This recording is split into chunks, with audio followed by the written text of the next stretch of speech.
Hello everyone, this is my Module 11 discussing gifts to students or staff.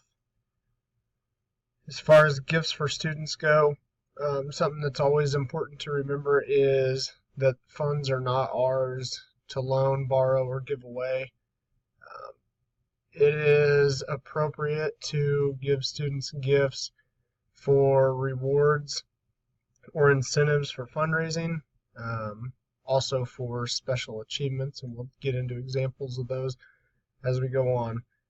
The fundraising incentive gifts only should be given to those who participated in that fundraising event. You don't want to give it to people who didn't do anything.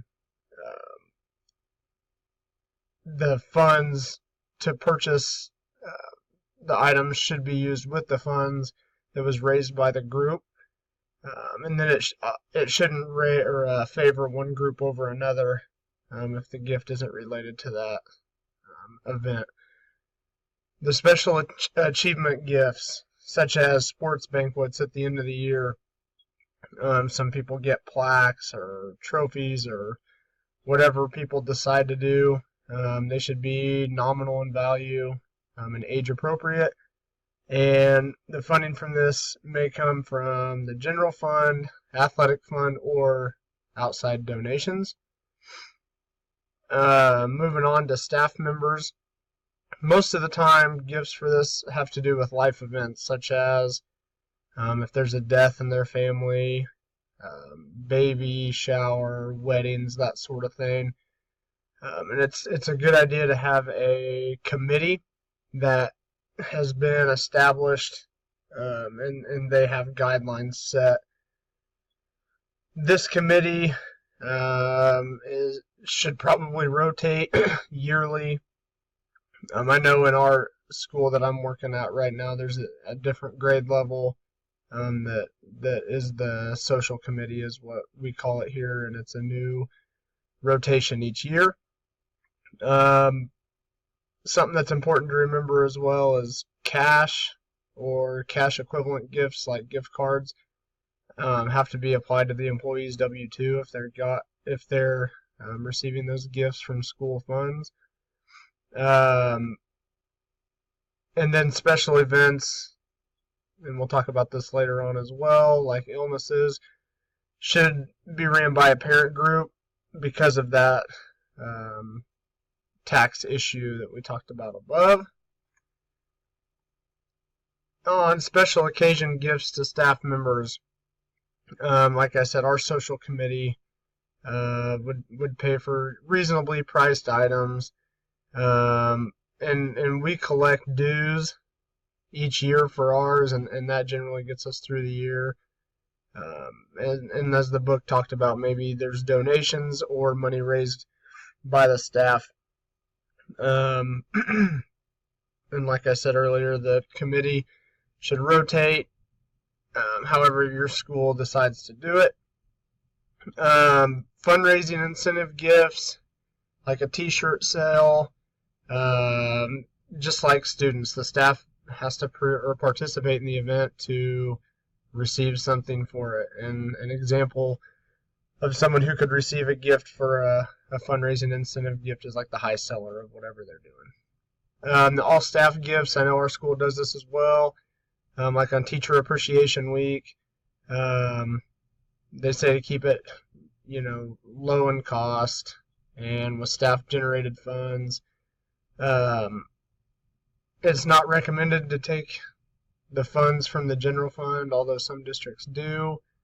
And some examples of these gifts, like we've got multi-tools that are like a pen and a flashlight and all that stuff like into one item.